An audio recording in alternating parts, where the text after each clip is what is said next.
It's Fatal the Collector. Statue reviews and lectures, giveaways and raffles that'll leave our followers baffled. Got fearing and got loving with new reviews up in the oven. So press like, comment, and go ahead get the subbing. Collecting is a hobby, we do not make it an idol, but on this channel we gon' bring the heat. That'll let us compete with our rivals. Tours and conversation in this cool Nerds Nation. So sit back, relax, and let us take you on a convention vacation. From conversation to cosplay, MCU, DCU. We got everything for you. Batman is my favorite, DC. Marvel is Black Panther, R.I.P. Chad B. Winter, spring, summer, and fall, in any kind of weather, we collecting forever. Just like, comment, and subscribe to Fatal the Collector.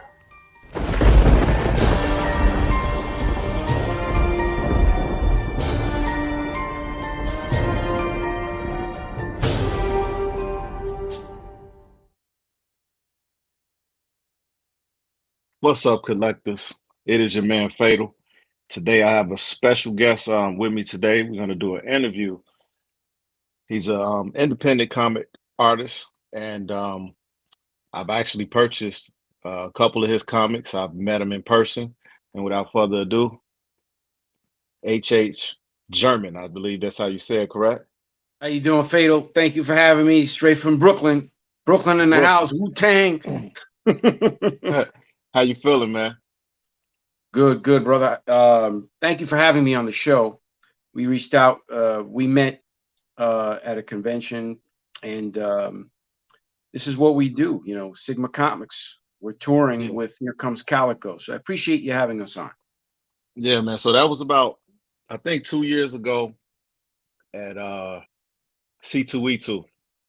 Okay. McCormick Place here in Chi-Town. So you know, my uncle and I were together, and we toured all the booths and stuff, and your comic caught our eye, and you had it like at a great price at the time there. I think it was $2.99, right? Right. And you were at your booth, and very intriguing. The cover was dope. I'm gonna show some pictures of that stuff, man. And yeah, so I'm gonna start off like tell us a little about yourself. Okay, well, again, H.H. German. I'm originally from the Bronx, and former boxer from the Bronx. And you know, I grew up here in New York, but I'm of Dominican descent, and you know, our Caribbean Latino peeps, we are unique among Latinos. We are black, white, and brown, so we have all the flavors. And this is actually where we get the concept of the calico. The calico cat isn't actually a breed, but it's a color pattern on the cat. And the colors happen to be black, white, and brown. So the calico cat is a wonderful symbol of diversity, the great city of New York. And his thing is fighting people who abuse animals. So, you know, we have heroes for people, but no heroes for animals. And, you know, animals are quickly becoming more tied to the family set here in this country, and frankly all around the world. People are starting, you know, there's countries actually that are actually giving certifications and documents, like actual ID documents to their, you know, their animals, their pets. So very quickly, you know, animals, what we call animals, are quickly becoming part of the family officially. So, you know, if that's happening, then hey, you know, we never had a hero for animals. Well, that's the calico. And that's why, you know, we're doing the comic book. I started doing it because again, I was a former boxer from the Bronx, and I had some run-ins with some people that were abusing animals. So that was the inspiration for me. And that's really the nexus of the story. Nice, man. Boxing. Okay. Yeah. I got a picture right here. That's you, right? Yeah, baby. There you go. I was 21 years old fighting on pay-per-view. I got my ass kicked that night, but you know, I was green. And this is back, Fatal, when back when there were no weight classes. This is what we call cage fighting back in the day. And you know, the term MMA, mixed martial arts, came on much later. But you know, it was basically like Gladiator. You know, whatever came out that tunnel, that's what you were fighting. And by the way, we fought multiple times in a night back in the day. So it wasn't like, UFC where you weigh in and, you fight your guy in your weight class and that's it. You win or lose and you go home. We fought 3-4 times a night. And here I'm weighing 158 pounds. I was a middleweight for boxing, but for MMA, I was really considered like a lightweight because I was fighting dudes that were 200, 6'3", 6'4", 200 pounds, like on the regular. And in this particular fight, this was a championship fight on pay-per-view.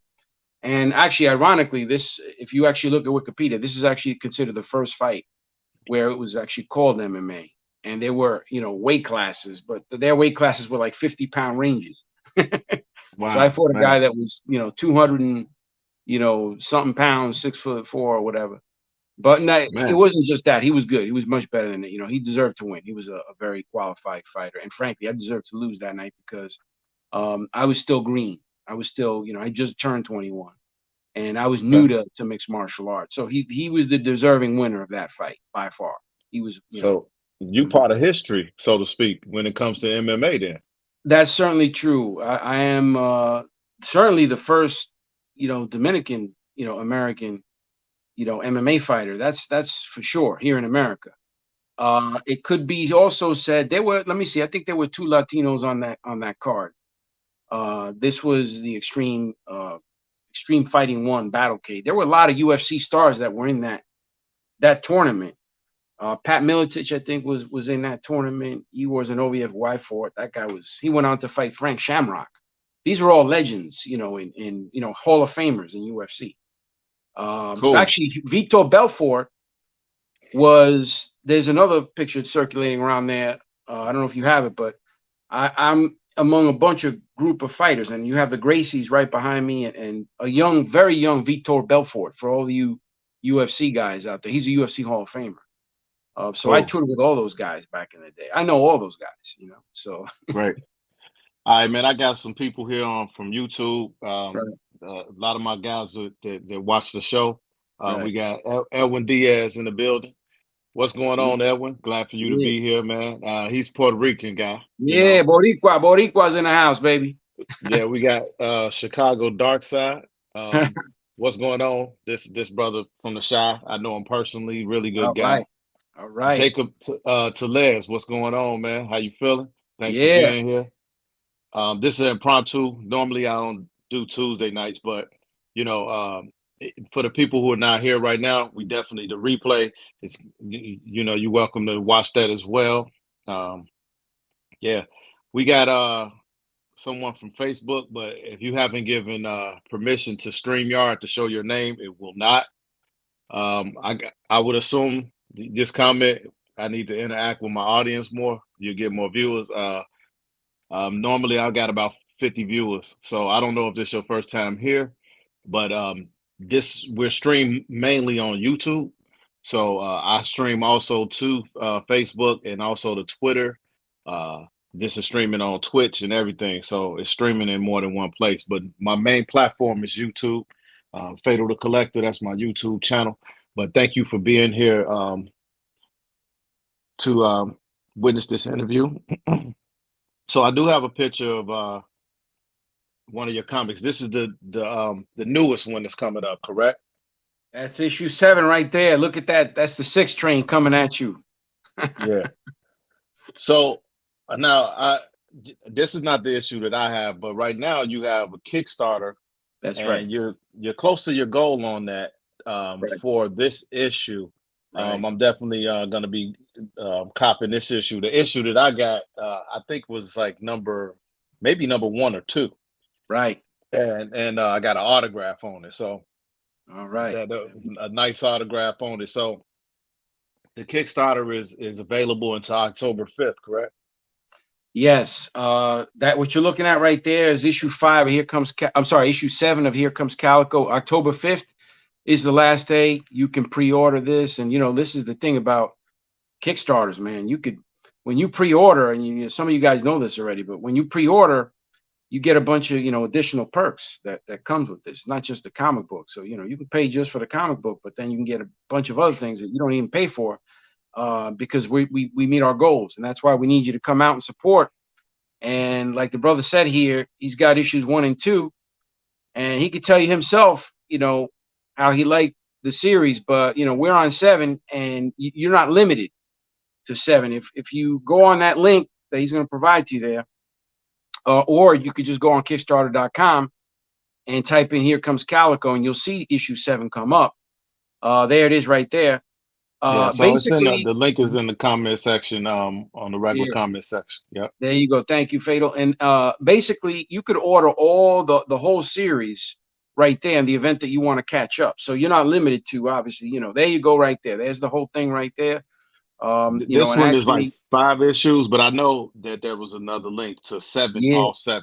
yeah, that's a convention bundle. That would be for you, because that one you already have 1 and 2, so that one has 3 to 7. You see, so Yeah, that's the one you would need right there, the convention bundle. Because guess what, you bought yours at the convention, so that's why we're calling it the convention bundle. So absolutely. there you go. So Absolutely. we have a tier for everybody. So you want the whole thing, boom, we'll get you with that. If you want just from 3 to 7, we got you with that.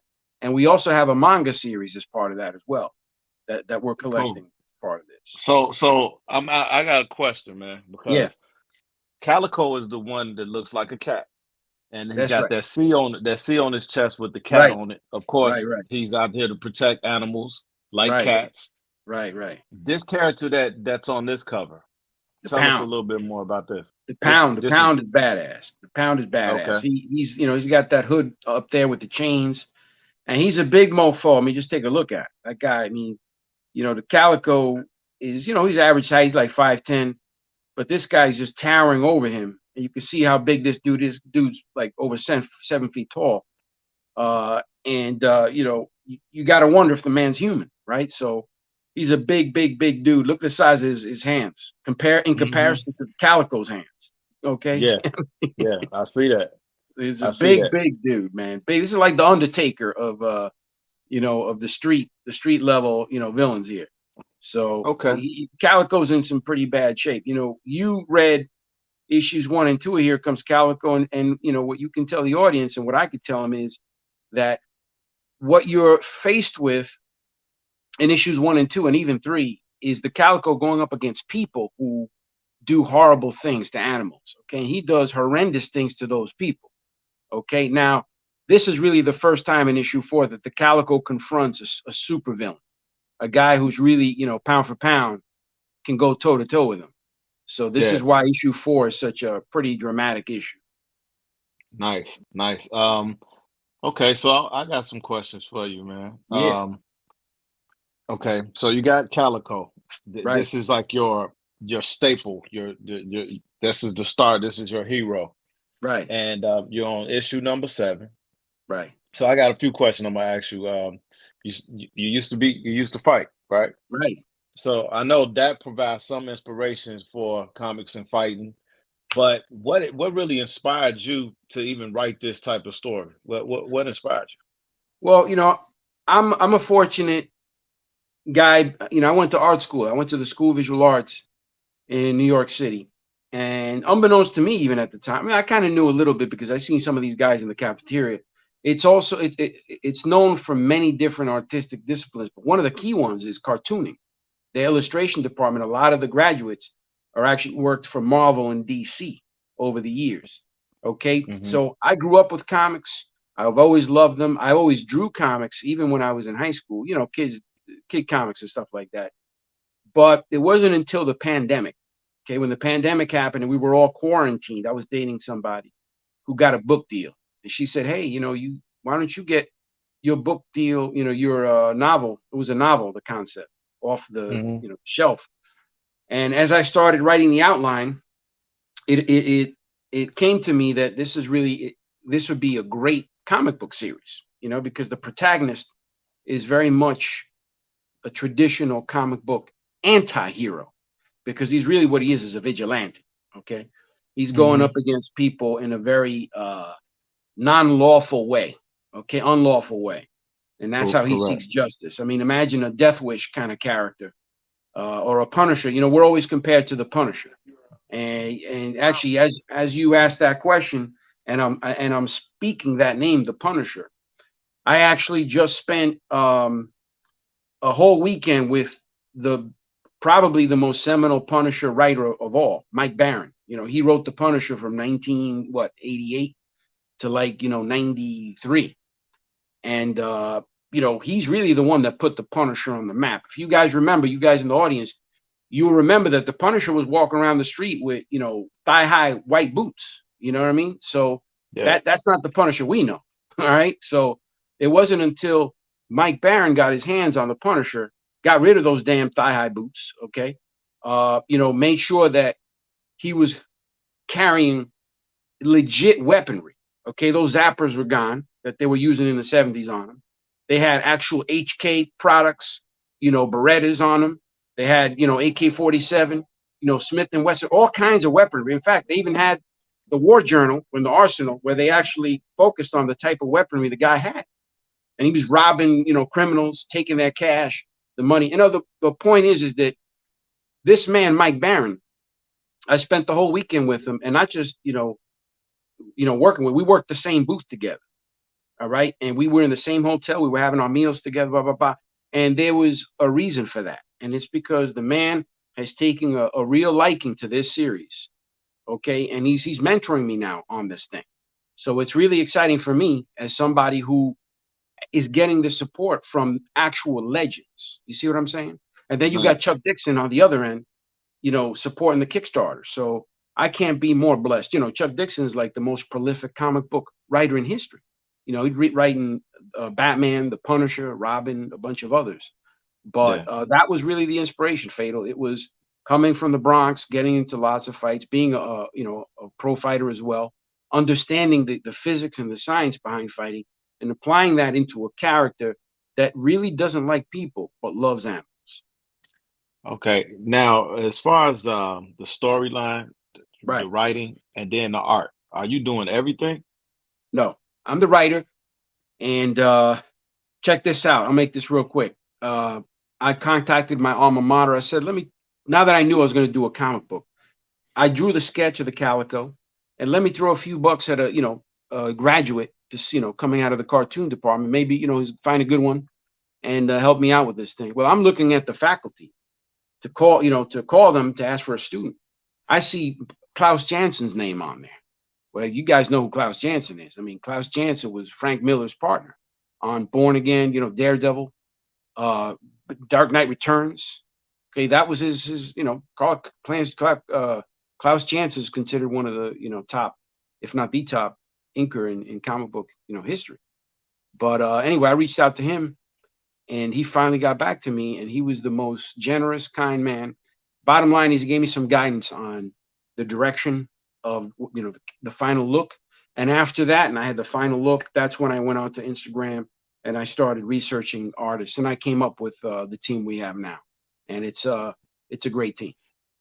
Outstanding, outstanding. Yeah. So, do you see a future for different characters like other heroes and with their own series, or are you just gonna stick to this, and Well, then expand on it and make it like a 30 comics, 50 comics, 100 comics?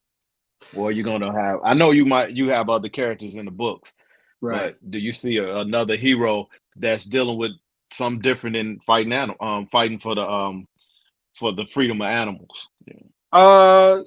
Yes. Right now, for instance, for those of you who like manga, if you get the series Here Comes Calico in manga format on Kickstarter, you're going to learn about another series that we're simultaneously launching through the manga. And it really, what it is Calico is a younger cat. You know, it's him when he's like 15, and Okay. he has a different moniker and outfit and everything, and he's got a little companion with him too. So manga is, for those of you again in the audience, and Fatal, you probably know this too. It's been blowing up of recent, you know, in the recent years here. So when we've been doing these shows, and I'm telling you, we're pretty much every weekend at a different show.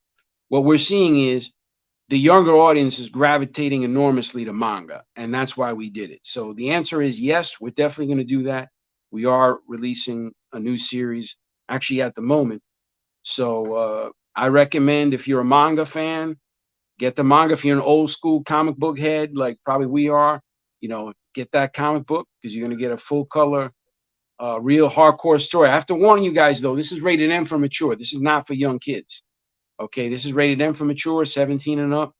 And basically, in short, if you like the Punisher, Batman, or I mean, that's pretty much it. I mean, Wolverine, I guess, to an extent, but our guy makes the Punisher look like Gandhi. This is some hardcore ish right here. So Yeah. So I know it's a lot of light and fluffy stuff that is open to a broader audience, and right, I think, and I'm speaking for like comic book fans right, who've been reading it and they go see movies, and then we get a little upset because we're getting some watered down versions of things that we grew up loving. right, And if I'm reading your mind, I feel like part of your inspiration, and I don't want to take words out of your mouth, but I'm just getting this feeling that part of your inspiration is, you know what, we got to get back to the gritty grind and give the fans the old school vibe, because comic books used to have some brutality in it, and we appreciated it because bad guys don't deserve to be treated with such soft hands sometimes. right, And right, and like I'll just put it out there. When the Hulk got beat down by Thanos and then he turned into Professor Hulk, I said, okay, it was funny for a while. But then we went through the whole end game and he was still like that. And right. most fans that I knew assumed that he would become world beater Hulk and get back into the to but it's like there sometimes the things are selling for like younger, smaller kids or whatever. I Right. like that you're doing stuff for, a little more mature audience, you know what I mean? Absolutely. And again, you hit it right on the head. And that's because you are, your old school comic book head. You're somebody who understands comics. You going to the right shows and asking the right questions. There's a lot of programming out there that misses the point of what's going on right now in comics and in pop culture. But that's what's going on, folks. What he just said. He just said it. It only took him about a minute or two to say it. There's a lot of watering down. Marvel and DC dropped the ball, I think, going back to, I would say, maybe about 10, 15 years ago. They decided to focus a lot of their money and resources into the big screen. What happens is when you do that, you're going to start introducing a lot of corporate components. Okay, now you got a lot more hands into the creative process. When you create a comic book, it's only 4 or 5 people that touch this thing on the front lines. Okay, you go to a movie, boy, let me tell you, you got hundreds of people in there. Okay, putting their little touch on the thing to the point where it's sort of like um, when you start a rumor in a big room. Okay, it starts out one way, and at the end of the, by the time the last person Yeah. gets it, it's a whole different story. It's You a know what whole I'm different story. saying? Absolutely. And that's and you just said it. So that's what it is. We got to get back to the real deal. This is the real deal hardcore comic books right here, and that's why people like Mike Barron and Chuck Dixon they're like, yo, this is good. This is and a few of the YouTubers there that have read the series and reviewed it, that's exactly what they've said, and it's the biggest compliment I can get. They said this reminds me. I'm paraphrasing them. This reminds me of reading comics in the 80s and 90s. From Marvel and DC, that old school gritty. It even has the newsprint. If you guys like Mhm. old school 80s, 90s, like hardcore underground, this is it for you. And it's got your Absolutely. violence in it. So Great. And you said the word movie. yeah, Okay. Have you thought about this character being in the movie? And I'll go from two aspects, right? One, the big screen, Hollywood, right? right, Every theater.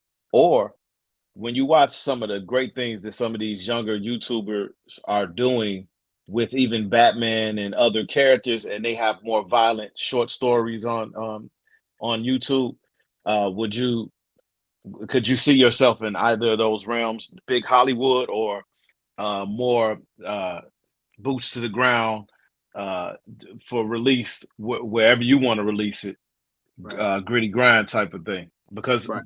those movies, some of those movies that they use Batman characters and they make their independent movie on YouTube, it's Right. crazy.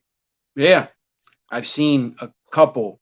One in particular I saw, it blew my mind. I was like, wow, this is incredible.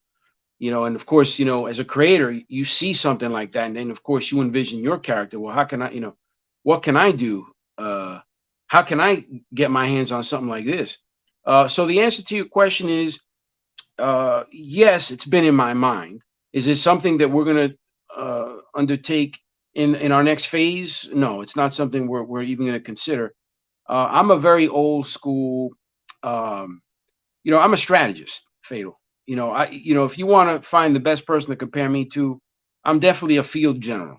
Somebody who's on the field with my troops, and we take a very militaristic view on how we're going to get this shit done. We want a hardcore product that we're going to score touchdowns with it. They ain't going to be pretty sometimes, but we're going to get in the end zone.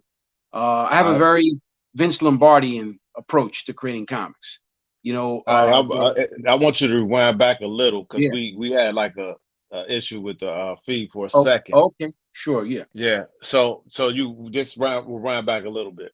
Okay. Yeah. So basically, to answer your question, yes, it's been on my mind, the whole production, movie production thing, but it's not something that we're going to engage in this phase of our stage because we're still wrapping up, series one or, of the comic book. Okay. The series one is a mini series. It's issues 1 to 8, which tells the story of the Calico going after people who abuse animals, and it's doing very well. We're selling out everywhere we go. So our focus right now, Fatal, is on making sure that we get that series banging 100%, that we got something, okay? We don't want distractions right now, okay? That means my life is focused 100% on making sure that we score this touchdown. We get into that end zone, all right, with this Okay. series. All right. And then when we get into phase 2, okay, now we got a series under our belt. We got the other, comic book going good. Then we could start entertaining, maybe, talking about animation, because that's doing really well too. That could blow it up, Yeah. for Yeah. less money because, that could do really well. Right. So, Absolutely. and you don't need the, 70, 80, $90 million. You could just come in with, a few $100,000 and get that pumping, and all of a sudden you got people crazy for it, So I'm glad you said it because I was going to say, what about animation? right, And one of the funnest animations for me to watch in recent history as as an adult was the right, Boondocks, right? yeah, Because it was just raw, right? yeah, And it's crazy how the things have changed so much. The society has said this is okay, right, which used to be taboo, and then this that used to be taboo is not okay anymore. I've right, even heard people say, "Oh man, Boondocks, man, they couldn't even air that today." Like, hold on, what? And there's some truth to that. But fans like me and like a lot of guys in my audience, they they they love Boondocks and that grittiness. And bringing it to animation with the type of comic that you're writing here, I think that would be a slam dunk, man. We've been waiting for something like that. That's what I'm saying. People like to talk Fatal about some kind of culture war that's going on, and I think part of it is that, and I think it's griping because the world has become a bit more PC. There are jokes you can't. I remember as a kid, okay, in the well, maybe early '80s, okay, and you should have heard Richard Pryor, some of the things he was saying, and some of these comedians, and half of the stuff you wouldn't be able to because of the PC culture, but you cannot let anyone dictate creativity, and that's a very important thing. I don't care about cancellation, or whatever, all this other crap in business. You The got to cancel be, culture. yeah, cancel culture. You can't be tied. Creativity can never be inhibited. I don't care where you are, who you are, what you say, as long as it's expressing something that's going to make someone do whoa or ooh or ha ha ha. Those are all emotions, and that's the power of creativity. Creativity, the essence of any creator. Our goal, I'm going to tell you right there, I want everybody to pay very good attention to what I'm about to say right now. The essential goal of every creative, I don't care if you're a photographer, a sculptor, a performance, a dancer, whatever, a singer, a chef, culinary art, any artistic endeavor. Our number one goal is to help you arrive at something called the aesthetic experience. And the aesthetic experience is that moment where your body, where your brain goes, oh my God. Okay. And you want to keep eating that again, that dish, or watching that dance again, or playing that song on repeat. How many of you in the audience that used to, like me, used to listen to that music on cassettes? Okay. We used to have to, when you had a really good song, you know what you do? You take this finger, pop, and you And record rewind. it. You Yeah, know how many yeah, tapes I broke back in the 90s? Let me tell you, there was a lot of good music back in the 90s. Okay. I broke a lot of tapes doing absolutely, this. And that's our absolutely. goal. That's our goal. That chef wants you back in that seat the next day for that meal, the next day after that, or that, photographer going to that gallery. That's our goal. The singer. So for me, my goal is for people to keep getting issue 3, 4, 5, 6, 7, and then the book, and then the manga, and then the anime, and then the movie, and then everything, blah, blah, blah, blah. And then everybody's great and happy. That's what we're all trying to do. So the answer to Mm. your question, absolutely. Yes, yes, yes. But you know what, brother? To get there, there's a lot of sweat. Okay, a lot of sweat that goes into it, and a lot of creativity goes into it. You really have to think. You have to have a lot of world experience. And frankly, uh, I didn't read the full comic, but I saw one come around here under the screen, and it's something about comics are dead, and that's an emotional thing for me to hear because Yeah, there's some this truth to that. so yeah, Finnegan. I think Yeah, it's Finnegan Bennigan or yeah, Finnegan Bennigan. But yeah, yeah, comic books are dead. Doesn't matter yeah, what gimmicks they try. yeah. Let's What do talk you think about that about that? because there's some validity to that. And there's a lot of reasons for that. Okay, and I started talking a little bit about where Marvel and DC dropping the ball a little bit there. And let me tell you, it's not just one thing. Some people, the people with the whole culture war say, "Oh well, it's because the comics are woke and this and that." And part of that may be true, but I'm going to tell you this. I'm going to tell you this. When I was a kid, okay, I'm going to be hitting 50 next year. Okay, so when I was a kid, I can go down to the block, okay, and I can get comics at the candy store. You know what I could also do? I could cross that street and get it at the pharmacy. And when I got sick and I had to have a surgery, guess what? When I was at the hospital, guess what was downstairs in the lobby? Comic books. Okay. Now, when I went down with my mother to the train station to get on the 6th train to go into Manhattan through the South Bronx, guess what was down there in the subways? Comic books. Okay. And before I even got to the subway, you know what was on the street? Newsstand. You know what I could buy there? I could buy comics. My point is that try that now. Okay. You know whose fault that is?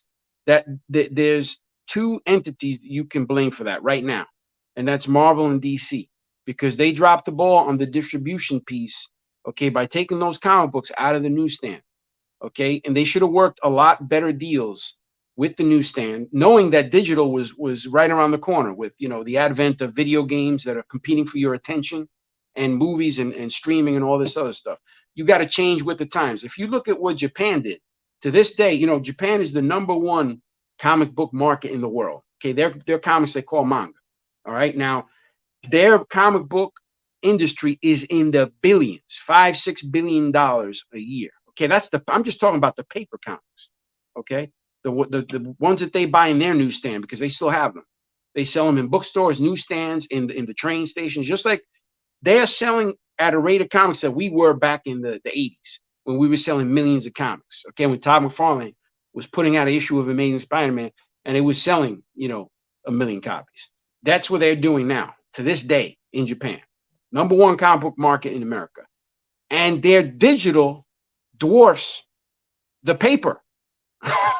Okay, so not only are they killing us right now on the paper sales, the actual physical comics, the manga, but the digital is killing. Well, how is that possible? Why? Because Kodansha, all those other publishers out there, they focused on the devices very, very early on, and they worked it, the people loved the manga so much that they kept pumping the stuff out. They made it portable, made it work, and the people adopted it. And it's also a lot cheaper to produce.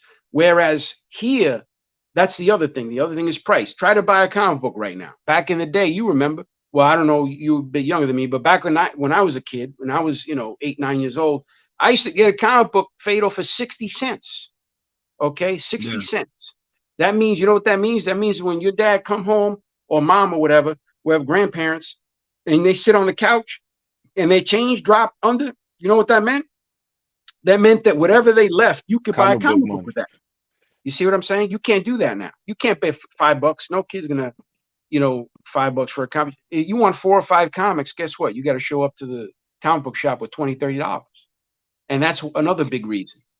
Okay, the Asian cultures have found a way to keep the product affordable, and the American has not. And that's because the big two, Marvel and DC, lost their way on the big bucks. And you know where the big bucks are? On the big screen.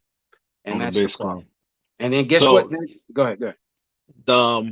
Finnegan kind of, his follow-up to that was the mobile devices. But as you just already eloquently covered, you saying in Japan, they still selling the books and they're dwarfing us in the digital. So with that being said, I just wanted to throw this out there. I stopped buying comics in May of 1992. Okay. I was 13. That's when I started knowing how to keep a little money in my pocket. And my buddy lived up north, on the north side, and the record stores used to sell the comics, and we used to walk. And I remember the first comic book that I bought for myself as a 13-year-old. Well, I was 12 going on 13. Was Spawn #1. Oh wow! And I would imagine that book was like $1.95. That's exactly what it was. I think it was $1.95. That's exactly what it was. Because before that, I was watching the cartoons, Batman animated series, but Spawn, when I first saw that, I was like, oh, this is something different. Oh yeah. And oh, this is crazy. That was, to this day, like I've engaged in the digital, but there's nothing like flipping those pages in the comic book. But I believe that comics, because of the CGC and stuff like that. See, back in the day, if you had a comic book, nobody was thinking about this 5-cent comic book of Detective Comics 27 that I should preserve this copy. That's what makes it valuable, because people were just buying it to read. They were actually using those comic books to put in the walls for insulation in houses. They didn't really care. A couple people kept one, and now it's 2-3 million.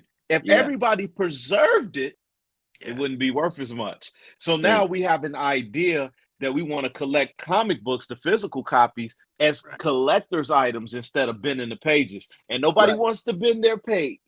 And my answer to that is buy 2 of them. Buy 2 of them. If you want one to keep because you think it's going to increase in value, buy that, get that slab, and then take the other one and beat it up. Read it. Because even when I studied for promotion in my job, I tried to study on a tablet. Nah, I need the paper. It was something about touching the paper and reading what I had to study for that made me successful. There's nothing's gonna beat the physical books. Nothing. That's my answer to that for people who think that digital is the way. To me, it just, for one, staring at a screen all day is not good for your health. So reading that comic book out the pages. And it was another question that Finnegan had. What kind of numbers, and I'm assuming for you, what kind of numbers do you think would be considered a touchdown for you? I think that's what he's saying with this question. Sure. Okay. Well, in terms of comic book, well, I guess success. Yeah. I mean, listen, I'll tell you what. When it comes to indie comics, because there's a big difference. Okay, if we were a mainstream comic, our idea of a touchdown would be very different from an indie comic. An indie comic, you're happy if you put out, if you order 5,000 run and you sell it out in 5 or 6 months. And thankfully, we're in a position where we are selling out every show that we go to, and because we have high volume visitations, we go through our runs pretty quickly. Now that said, we always make sure to, keep everything, when we do a run, it's always like in a batch. So everything we have is actually a first run because we do it in batches. Okay. So to answer the question, what is a touchdown? It's on different levels in terms of sales. If we can sell anywhere above 10,000 comic books, to the distribution, to the direct market at the shops, that's a touchdown. Hell yeah. As an indie, Yeah. if we can go to a show and sell 100 pounds of comics every weekend, that's definitely a touchdown. Guess what? We're doing that right now. We are we're selling 100 pounds of comics every weekend. This weekend, I'm going to be in Salt Lake City, FanX. Okay, that's one of the biggest shows in the West, the FanX show. And guess what? We were a couple of months ago. We were in Comic-Con, San Diego. Guess what we did there? We sold out by Sunday morning. Okay, we didn't just sell. We sold 150 pounds of comics there because I brought 100, and my other employee brought 50. So we sold out of those by Sunday morning. And you know what? We were the only indie there in the small press that did that. And that you got to see the look on their faces when we do that and they're still stuck selling their comics on Sunday. So that's a touchdown. To accomplish that, Finnegan, to accomplish that, it's put a toll on my life because one thing I left out, Fatal, when I started telling you about how I started this was I was actually training for 7 fights, some world championship fights in Masters division. I'm an old guy, right? So I never, as well as I did in boxing and fighting, I never won a championship, Fatal. And that was one regret. I didn't want to die without having at least won a championship fight. So I signed myself up for no less than 7 championships in total, but I think three of them were world championship, Masters division fights. And then I think 4 of them were just like national, like tournaments, national amateur, Masters tournaments, because I never won a championship when I fought. So when that happened, all my fights were canceled because of COVID. And then that was it. I was basically twiddling my thumbs. And then that's when the girl, the girl I was dating, she said, hey, blah, blah, blah, and the rest is history. But you have goals in life sometimes, brother, and things happen and you can't prepare for them. So you got to change course. If you want to sit down and feel bad about yourself, you could do that. But man, listen, shake it off and shake off the cobwebs and get up on your feet, because life sometimes will knock you down. But you know what? You got to get up. I don't know if you guys have boxing fans in the crowd there in the audience, but I don't care how many times my favorite fighter hits the canvas. You know what I want him to do? I want him to get up and give as bad as he got. So Absolutely, man. Absolutely. So right now you got the Kickstarter going. I right, think the last time I looked, you was at about 1,700, right, and the goal is like 2,500. right, So there are a lot of various packages out there, but for this particular issue is number 7, and right. you got art prints Yes. and whole series Right, where you can get all 7 in right, one shot. right. And I'm definitely gonna be supporting that. Um, is any of that autographed? Yeah, signing is one of the goals. So once we hit, I think it's the first or second goal. So, we've got 3 weeks to go on this, and we're already, at 70% of the goal. So we're certainly going to hit the first one, and hopefully, if we hit that second one, everybody's getting their stuff signed. So, absolutely, everybody gets their stuff signed once we hit that second goal, and we most certainly can achieve that. We're, like I said, we're 3 weeks away, and we're already 70% of the to the goal here. So we're definitely going to hit the first one. I just hope we hit the second one, because if we do, yes, everybody's getting their stuff signed. It's looking good, man. Yeah, Um, bro. if you think about this, and I don't know how many issues you had in mind when you first started, right? Right. And maybe you do.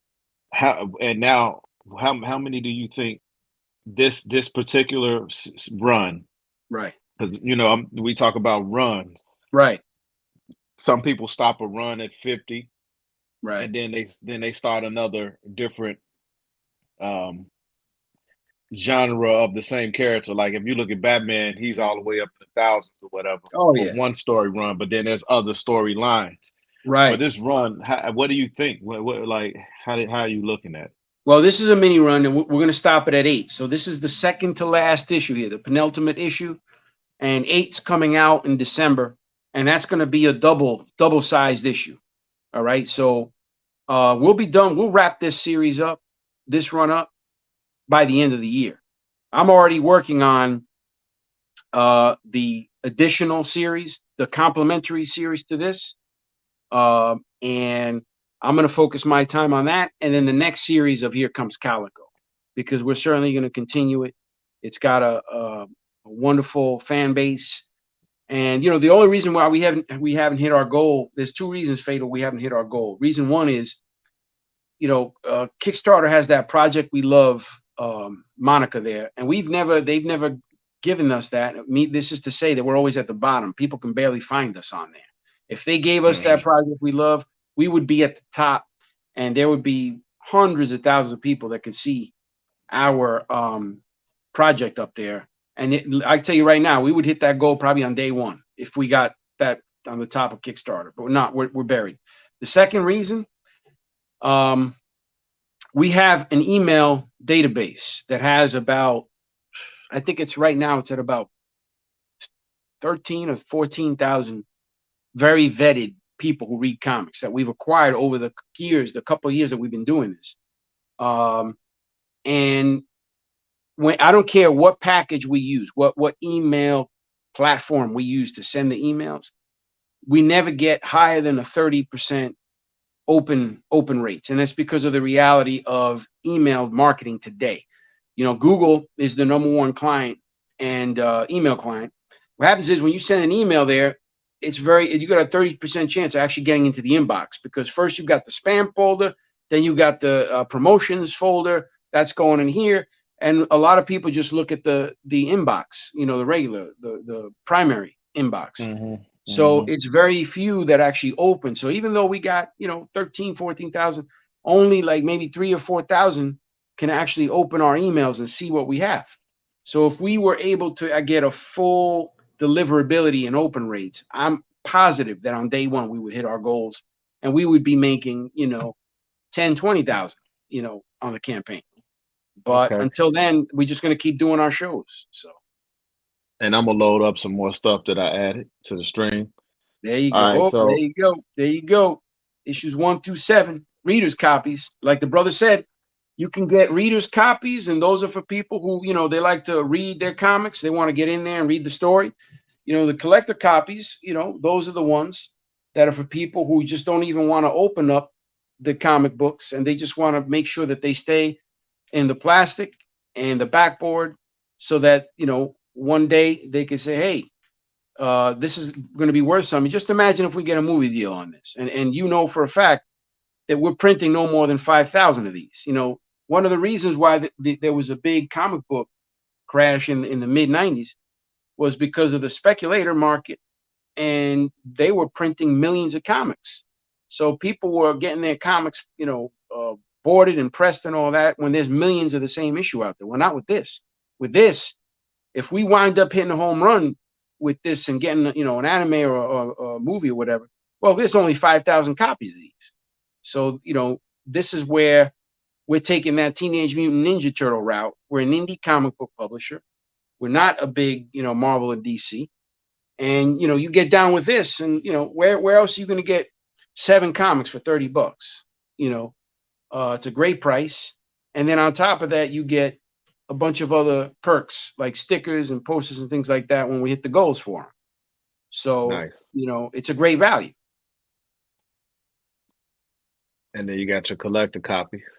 That's right. The collector copies are mint. I mean, they're all super great shape, pressed into backboard, delivered in a high grade corrugated cardboard box. I mean, these things are in excellent shape. And, some of our customers, what they do is the minute they get them to their homes, they already have the appointment with CGC for their pressing and grading and all that stuff. So we're seeing a lot more of the people doing that as well. The thing about, as a further point to you, Fatal, that mentioned about the collectors before, this is where the American comic book market is very unique. Unlike Japan, that has the biggest comic book market, the United States has an additional layer to it, and that's called the collector's market. Okay, in addition to people who read comics, who enjoy them for the stories, we also have people who want to buy them for collectability. Okay, and that's what makes it additionally lucrative to create comics here, because it's not just one market that you're selling to. You're actually selling to a couple. And the collector, frankly, if you ask me personally, now we're getting a little business wise here, but the collector market has sustained the comic book industry for the past 10 to 15 years. And this is just to further qualify the gentleman, I forget his name, who was talking about Finnegan. comics is dead there. But if it wasn't for the collector's market, we'd be in serious trouble in comics. The collectors, the big two, Marvel and DC, and even Image, I should call them the big three now, because Image really isn't an indie anymore. But they owe a debt of gratitude to the collectors, because if it wasn't for the collector market, who spends many thousands of dollars on comic books and gives it the true value they deserve, then we'd be in serious trouble in this industry, because the readers are falling out due to the malpractice of the big three on how they've operated. And I blame actually more Marvel and DC. It's not fair to blame Image for that. The management problems, but definitely the big two. And then you got the reader and collector copy, a combo. That's exactly here, right? Yeah, there's the combo. I mean, you want to do, this is the way to do it right here. I mean, you want to get into the whole story, bag yourself a reader and collector copies, because that one's going to let you read the whole thing, and then you could put away the collector copies. And that speaks to exactly what I was just saying before I started showing these pictures. So you definitely had a lot of forethought with this. Right. Absolutely, brother. And that's what it is. We have to when we come into this. And there's the deluxe package, right? That has everything. Boom. So you're looking at the manga there, 1 and 2, and those are standard manga size, height, width, and then of course those come with 200 pages. So they're the thick, books, manga books, black and white. And then you see that the deluxe package comes with a bunch of other stuff, like the whole set, the whole series in both digital and reader and collector. And you have the wallpapers for the desktop. You have wallpapers for the phones as well. And shirts, caps, posters. I mean, it comes loaded. This is what it's all about, man. This is really dope, man. Yeah.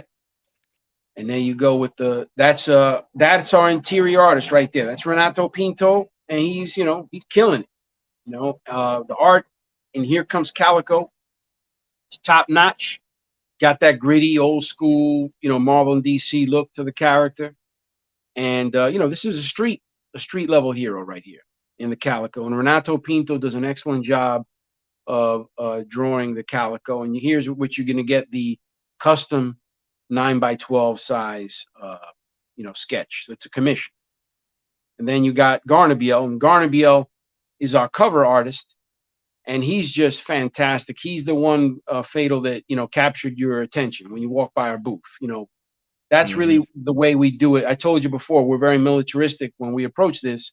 Well, listen, Garnabiel is he's the one that gets you in. He's the jab. He scores. You score with the jab, and then the right hand is Renato. Once you open the pages, you can't stop turning. That's the right hand. So it's that 1-2 punch of Garnabiel and Pinto, and here you got Garnabiel, and then you got Pinto as well. Either way you get them, you get a great deal, because those come with the the package. So, and of course they have the posters. So the posters are beautiful. Yep, 11x17 posters. So it's just, any way you look at it, it's a good deal. And the one last thing I'll say, Fatal, is we've been talking a lot of wonderful things about the series, and you were kind enough to pick them up and enjoy them. But one thing I've left out, and I think this is going to be very important for all the audience. When you buy Here Comes Calico, we're the only comic book publisher in America dedicated to the fight against animal abuse. So when you're buying this, you're actually helping us in our fight against animal abuse. And that's why we partner with Vetty Charities to make sure that the money goes to a really great cause. And, you know, that's what we're all about, fighting animal abuse through comics. Man, that's a beautiful story, man. I definitely it was great to have you here on my platform here. This video will be uploaded and it'll be watched over and over again. My final words are this, and then I want you to have your final words. Guys, this is an independent comic book creator from the Bronx. And as a community, we want that gritty, boots to the ground, grassroots, old school comic book feel like we used to get when we were younger. That's what he's bringing us, and he's giving us a storyline that's a bit different.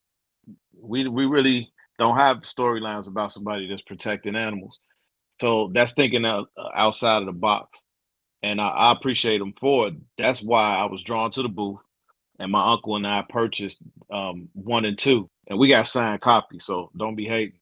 But if he's gonna reach this goal, we know he is, you know. And I'm a Christian. We had a show about Christianity yesterday and collecting. So I say in Jesus' name that he's gonna surpass that 2,500 that's on Kickstarter and shoot this thing to the moon with our help. But I'm not, you know, we're not just asking you to buy the comic just because he's raising money. I'm asking you to buy the comic because it's a good read and you're gonna appreciate the storyline. It's a good book. It's a good series, and this one, like he said, is coming to an end with this series, and he's getting into the manga and all of that stuff that we love. But this is grassroots type of comic book writing, and it's good. So HH, Jermaine or German? How are we saying that? You can say German is fine. Yeah, German. Okay, because it might be Germain. You know, it depends, man. You might have a in the Dominican Republic, it's Herman, but here's German. The accent isn't used. great. So, what are your final words on your book, on your series? Listen. Well, first of all, before I get started, thank you, Fatal, for having me here. I appreciate your support of our series. You're very kind. And listen, man, here's what I'm gonna hit you with. When a creator starts talking about his book, it's biased. Okay, so don't even listen to me telling you to buy the book. Listen to Fatal, because he is a qualified, valid reader of the product. He's a consumer of the product. It doesn't matter what I can tell you. He's going to be the one that you got to listen to. But above and beyond that, listen to Fatal. Listen to all the other content creators that have enjoyed the book. Listen to Mike Barron, Chuck Dixon, who are actual comic book legends who've created comics, that their affinity for the book. And, you know, if you want to listen to me, fine. I'll tell you this. The Calico gets intel on people who abuse and kill animals. He goes after them with extreme justice. The Calico makes the Punisher look like Gandhi. Okay, and if you don't believe that, listen to Fatal. Watch the other reviews. There's a lot of reviews out there, you know, on the web. This is not for children, okay?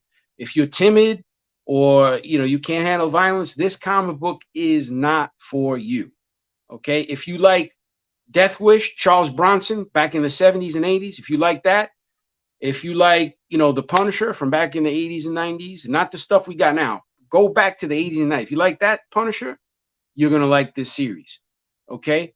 I mean, there's really no other hardcore, you know, Steven Seagal back in the day. Okay. I'm not talking about the way he's been done now, but back in the day, like in the late 80s, he had a movie called Out for Justice. Some of you might remember that shit. Okay. The beatings that he was putting on people back in like the late 80s, that's what this shit is. Okay. But like a lot more hardcore. If you like that, like I said, if you like Charles Bronson, you're gonna like this, man. This will put hair on your chest, man or woman alike. That's where it's at. Good stuff, man. I appreciate you. Definitely appreciate having you on, guys. So when you go to the replay, you'll see that at the top, and I'm going to pin it again in the comment section, so you'll have the link to go and support this great man and his vision and this great comic book. I guarantee that you're gonna like it. You're gonna love it. So we should blow this Kickstarter out of the water with no problem. I'm having him on the show today because you know, we had conversation a couple years ago and we chatted again, and you know, we all got busy schedules, but I felt like this was a good idea to present it to my platform, because I think everybody deserves a chance to read something different and good. That's And right. it is. It's really good. My uncle and I both liked it. And now that I know, because the one thing I did not know was about the Kickstarter. And now I think that 120 package is something that, because I can get the reader and the collector, because I am a collector. Yeah. And yeah, I'm digging it. So you guys support it. Definitely have fun having you on the show, my brother. Appreciate from the Bronx. Appreciate we you, got baby. Chi-Town in here, and we got Bronx. We got the boogie down. The boogie down in here, that's man. how we do it. I'm gonna have to take my hat off. Y'all did start hip hop, man. Hey, that's us, man. I'll take my hat off. I'm almost my hair off. Yeah, you know. So with that, I'm gonna leave you with some of my lyrics, and y'all know how I always end the show with a God bless and a peace, hair grease, and all of that. It's Fatal the Collector. Statue reviews and lectures, giveaways and raffles that'll leave the followers baffled. Got fearing and got loving with new reviews up in the oven. So press like, comment, and go ahead get the subbing. Collecting is a hobby, we do not make it an idol, but on this channel we gon' bring the heat. That'll let us compete with our rivals. Tours and conversation in this cool nerds nation. So sit back, relax, and let us take you on a convention vacation. From conversation to cosplay, MCU, DCU. We got everything for you. Batman is my favorite, DC. Marvel is Black Panther, R.I.P. Chad B. Winter, spring, summer, and fall, in any kind of weather, we collecting forever. Just like, comment, and subscribe to Fatal the Collector.